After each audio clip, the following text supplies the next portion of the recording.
देश की चुनावी राजनीति में इस वक्त घोटालों का, जुए सट्टेबाजी के पैसे को लेकर के सीधे मुख्यमंत्री तक तार जोड़े जाने का जबरदस्त हल्ला है। जिस महादेव बेटिंग ऐप पर देश का सियासी पारा हाई है, वह ऐप हर साल हजारों करोड़ रुपए की कमाई करता था।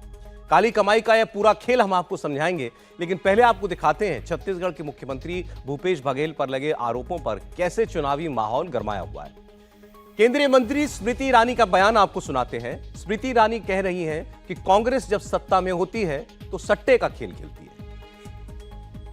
सत्ता में रहकर सट्टा का खेल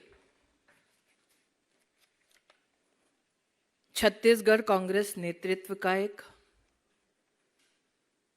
बहुत बड़ा चेहरा बन चुका है। कल भूपेश बघेल जी के खिलाफ कुछ चौंका देने वाले तथ्य देश के सामने प्रस्तुत हुए हैं। शुभम सोनी ने अपने एक लिखित बयान में यह कहा है कि अब तक महादेव ऐप के प्रमोटर्स ने छत्तीसगढ़ के मुख्यमंत्री भूपेश बघेल को 508 करोड़ रुपया रिश्वत दी है। दुबई से आए पैसे से गरीबों को लूटकर प्रशासनिक तंत्र को इस्तेमाल कर सत्ता में बैठकर सट्टा का खेल खेला है भूपेश बघेल ने और कांग्रेस के नेतृत्व ने। और इसके तुरंत बाद कांग्रेस पार्टी ने भूपेश बघेल के समर्थन में एक प्रेस कॉन्फ्रेंस की और कहा कि ईडी ने बीजेपी के साथ गठबंधन कर लिया है। विपक्षी नेताओं के खिलाफ झूठी साजिशें रची जा रही हैं कि ईडी के साथ साझेदारी कह लीजिए, पार्टनरशिप, गठबंधन कह लीजिए, सहयोग कह लीजिए। ईडी के साथ साझेदारी, गठबंधन और सहयोग बीजेपी सरकार और बीजेपी पार्टी का तीव्रता से बढ़ रहा है जैसे जैसे वो हार उनके पास आ रही है। और एक कोरियर का व्यक्ति एक वक्तव्य देता है, आपको मालूम है ये वक्तव्य कैसे निकाले जाते हैं ईडी द्वारा, और उस वक्तव्य के आधार पर आप पूरी कहानी बनाते हैं और उसके बाद सबसे दुर्भाग्य की बात, सब्जेक्ट टू इन्वेस्टिगेशन। कहानी बनाने के बाद सब्जेक्ट टू इन्वेस्टिगेशन। क्या आप सोचते हैं कि गधे हैं लोग या घास खाते हैं? उनकी आप इंटेलिजेंस को अपमानित कर रहे हैं। ये ईडी है, इलेक्शन डिपार्टमेंट है बीजेपी का, या क्रूरता का एक द्योतक है? और ये सब होता है लगभग एक ऐसी चीज के विषय में जो 1-1.5 साल पहले से चल रही है। तो आपने देखा अभिषेक मनु सिंघवी वकील हैं देश के और जाने माने वकील, और वो कह रहे हैं कि ईडी तो खुद कह रही है कि अभी हमको जांच करनी है, तो जिस बात की भी जांच नहीं हुई उसका आरोप पहले कैसे लगा दिया है। राहुल जी, लेकिन जो चीज दर्शक जानना चाहते होंगे वो ये कि ईडी जैसी एजेंसी कोई आरोप लगाए, अब ईडी का आरोप है या ईडी कह रही है कि हम जांच में, अभी हमारी बातें सामने आ रही है, हम और तफ्तीश करेंगे? देखिए, ईडी ने सिर्फ ये बताया है कि ऐसा ऐसा हुआ है, एक व्यक्ति है उसके पास इतना पैसा मिला है, ये पैसा जो है महादेव ऐप के लोगों ने भेजा है और वो पैसा जो है छत्तीसगढ़ में चुनावों में इस्तेमाल होना था। और इस व्यक्ति का ये आरोप है जिसको पकड़ा गया है, इस व्यक्ति का आरोप है कि वो बघेल नाम के एक पॉलिटिशियन को दिया जाना था। इतना ही? यही। उसके बाद तो वो कह रहे हैं कि भूपेश बघेल को पैसा में, उसका जो कहना है भूपेश बघेल का कि पैसा है, ये जांच का विषय है। ये ईडी खुद कह रही है? ये ईडी खुद कह रही है ना। तो अब जांच का विषय है तो जांच आगे बढ़ेगी तो पता चलेगा। ईडी ने सिर्फ तथ्यों को सामने रखा है। अगर आप ईडी की तरफ से देखें तो उन्होंने सिर्फ तथ्य बताए हैं कि ऐसा ऐसा हुआ है, हमारे पास ये पाया गया है, इस तरह का हमारे पास वॉइस मैसेज है, इस तरह का ईमेल है, इस तरह की चीजें हमारे सामने। आमतौर पर ऐसे मामलों में क्या होता है, अगर किसी का भी नाम आ जाए उसके अंदर तो ईडी क्या करती है? तुरंत उसको पूछताछ करेगी। ईडी पूछताछ करेगी। अगर ईडी को ये पुख्ता तौर पे लगता है कि कोई व्यक्ति इसमें इन्वॉल्व है और उनको लगता है कि जो अक्यूज है उसका इन्वॉल्वमेंट है ही, तो वो उसको बुलाएंगे, उससे पूछताछ करेंगे। तो क्या भूपेश बघेल को आपको लगता है जांच के लिए बुलाया जाएगा? अगर ईडी को लगे कि ये भूपेश बघेल जिनके ऊपर आरोप लगा है कि उनको पैसा दिया गया है, तो वो ईडी बाकायदा उनको बुला सकती है। और दूसरा मैं आपको और आगे बताता हूँ कि यूएई के साथ हमारे संबंध बहुत अच्छे हैं। अगर 2002 से देखेंगे तो लगभग 19 लोगों को हमने एक्स्ट्राडाइट किया है वहाँ से, इंडिया लेके आए हैं जो एक्यूज लोग हैं। तो ऐसे में जो ये महादेव ऐप के जो प्रोमोटर्स हैं, इनके ऊपर अगर यहाँ पर आरोप लगते हैं और किसी तरह का फैसला होता है कोर्ट के द्वारा, तो उनको भी यहाँ पे लाके फिर बस जांच हो सकती है। सौरभ चंद्राकर और रवि उप्पल जो मेन प्रमोटर्स हैं, जिनके हवाले से आरोप लग रहा है कि उन्होंने पैसे पहुंचाए छत्तीसगढ़ में। भूपेश बघेल ने लेकिन कल ये कहा था, इस सवाल हुआ कि आपको लगता है आपसे पूछताछ ईडी करेगी, तो उन्होंने ये कहा था कि ये तो हास्यास्पद बात है कि किसी भी एक आदमी को पकड़ लो और उसके पास से कैश दिखा दो पकड़ा गया है, उसके मुंह से कुछ भी कहलवा दो। आप सब जानते हैं जांच एजेंसियां कैसे किसी से कुछ भी कहलवा सकती हैं, और वो क्या मुझसे पूछताछ करने आ जाएंगे? आमतौर पर क्या होता है, आप और मेरे साथ या बाकी लोगों के साथ कैसे होता है, एक व्यक्ति जो है वो आरोप लगाता है पुलिस के पास जाके कि इस व्यक्ति ने ऐसा ऐसा किया, पुलिस जो है वो जांच के लिए उनको बुलाती है। इसी तरह से बात, तो कोई स्पेशल ट्रीटमेंट नहीं है अगर आप वो चीफ मिनिस्टर भी है तो? हाँ, सामने तो अगर कोई आरोप लगा है तो बुलाया जा सकता है, और अगर एजेंसी को लगता है पुख्ता तौर पे कि असल ये जो आरोप है सही है। और ये सब क्या, अब 3 दिन बाद तो वोट पड़ना है पहले चरण का छत्तीसगढ़ में, आपको लगता है सब चुनावों के बीच में ही हो जाने वाला है? समीर जी, बिल्कुल, मुझे लग रहा है कि जिस हिसाब से पैसों की बरामदगी छत्तीसगढ़ के अंदर हुई है, जिस हिसाब से आरोप लगे हुए हैं, तो ईडी तो जांच करेगी ना। 2 तारीख को गिरफ्तारी हुई है। अगर कोई कहता है कि भाई चुनाव को प्रभावित करने के लिए, चुनाव में खर्चा करने के लिए यह हवाला से पैसा आया हुआ है, तो ये किस व्यक्ति के लिए आया है, कौन सी संस्था, कौन सी पार्टी इस्तेमाल करना चाहती थी? ईडी इसकी जांच करेगी। ईडी को राजनीति से और चुनाव से क्या लेना देना?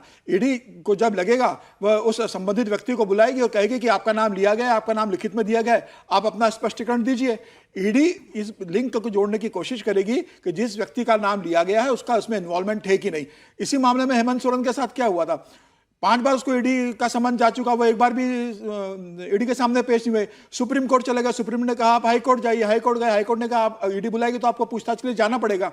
मुझे लग रहा है कि खनन मामले में भी यही हुआ था। तो ये जो आपने हेमंत सोरेन की कहानी बताई, वही कहानी यहां दोहराई जाने वाली है क्या? हेमंत सोरेन, अरविंद केजरीवाल और भूपेश बघेल, ये 3 मुख्यमंत्री है जो ईडी के रडार पर है, और मुझे लग रहा है 2024 के पहले ये तीनों मुख्यमंत्री जेल जाएंगे।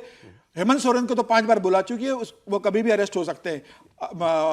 इसके अरविंद केजरीवाल को बुलाया था, वो गई नहीं है, ईडी अभी उन्हें फिर बुलाएगी। देखते हैं अरविंद केजरीवाल क्या अख्तियार करते हैं, और भूपेश बघेल को भी निश्चित रूप से बुलाया जाएगा। नहीं, उनके बारे में हम तफसील से आगे बात करेंगे। मैं तो अभी केवल छत्तीसगढ़ के मुख्यमंत्री की बात बिल्कुल बुलाया जाएगा। इनसे ईडी जल्द पूछताछ करेगी आपको लगता है, और चुनाव के बीच में भी हो सकता है? बिल्कुल हो सकता है। ईडी अगर पूछताछ के लिए बुलाती है तो ईडी एक दिन के लिए बुलाएगी। ईडी एस्टेब्लिश करने की कोशिश करेगी कि इतनी बड़ी रकम जो 450 करोड़ रुपए का रिकवरी हो चुका है, 5.5 करोड़ रुपए 2 तारीख को रिकवरी हुए, और जिसमें मुख्यमंत्री का नाम आ रहा है, तो ईडी एस्टेब्लिश करने की कोशिश करेगी कि आपका नाम क्यों लिया, उनसे पूछेगी। अगर भूपेश बघेल अपना पक्ष बहुत स्पष्ट रखता है और ईडी को लगता है कि इनका इसमें कोई इन्वॉल्वमेंट नहीं है, ईडी ने पूछताछ के बाद छोड़ देगी।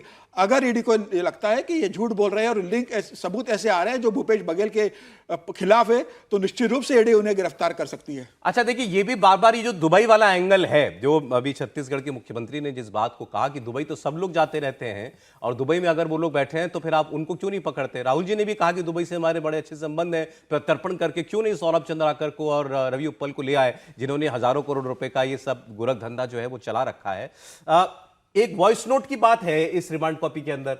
वॉइस नोट, ये कहा जा रहा है कि एक जो पकड़ा गया व्यक्ति है उसको निर्देशित करता है वॉइस नोट में एक आदमी कि तुम तुरंत जाओ, भारत जाओ, और मैं तुमको वहां पैसा दिलवा दूंगा। तो पहले तो ये जो इसके पास से पैसा पकड़ा गया, ये कहां से आया, ये नहीं बताना चाहिए ईडी को? बिल्कुल, देखिए, जितने हम लोग बहुत रिपोर्टिंग में रहे हैं, हम लोगों ने जाना है, बहुत सारे दिल्ली और मुंबई में हवाला से बहुत पैसा आता है, जो कि हवाला ऑपरेटर्स वहाँ पे ऑपरेट करते हैं। हम जानते हैं इस बात को, और ऐसे में अगर हम जानते हैं तो ईडी हमसे ज़्यादा जानता है कि कौन हवाला ऑपरेटर्स हैं, कौन ऐसा करते हैं। तो उनसे क्या उनको पता नहीं चला होगा कि किस तरह से पैसा आया है? पता चला होगा कि इस तरह से पैसा ये जो है इस व्यक्ति को मिला है, इस व्यक्ति को मिला है, और इस व्यक्ति को जो पैसा है आगे देना है। अब जो वॉइस नोट की बात कर रहे हैं वो सिर्फ इतना ही है, जहाँ तक मैं समझ पाया, मैंने सुना नहीं है, लेकिन वॉइस नोट इतना ही है कि आप जल्दी से भारत जाइए, हम आपको इतना पैसा देंगे जी। अब वो आगे किसको दिया जाना है, ये अब जांच का विषय नहीं। वो उस वॉइस नोट की पूरी ट्रांसक्रिप्ट है, वो ईडी की इस रिमांड कॉपी के अंदर दी हुई है। उसमें उन्होंने ये एक स्क्रीनशॉट भी डाला हुआ है जिसमें वो वॉइस नोट डिलीवर हुआ ये दिखाया जाता है, और आगे हिंदी में उसका एक अनुवाद जो है वो दिया है ईडी ने अपनी रिमांड कॉपी के अंदर। वो ये कह रहा है, भाई तू एक काम कर, तू अभी के अभी इंडिया निकल, और क्या बोलते हैं, मेरे को भयंकर कॉल आ रहे हैं वहां से और उस उधर से पैसे के लिए, तो तू एक काम कर, तू वहां निकल, मैं तेरे को वहां पर रायपुर की ब्रांच से 8-10 करोड़ दिलवा रहा हूं, तो तू वहां पर छुड़वा देना बघेल जी के पास, ठीक है। और क्या बोलते हैं, एक बार बात भी कर लेना कि काम वाम बंद ना हो अपना कोई भी, और बाकी तो मैं करवा दूंगा नेक्स्ट टाइम में, अभी इलेक्शन टाइम चल रहा है तो नहीं हो पा रहा है। ये वॉइस नोट कहता है बकौल ईडी। अब इससे आप क्या अंदाजा लगा पा रहे हैं? देखिए, इस वॉइस नोट से बहुत कुछ पता चलता है। वो ये भी पता चलता है कि ये जो पैसा है चुनाव में इस्तेमाल होना था, इतना समझ आती है बात करके, मतलब जो सुना है, जो आपने ट्रांसक्रिप्ट बताई, ये समझ आता है कि ये चुनाव में पैसा इस्तेमाल होना है।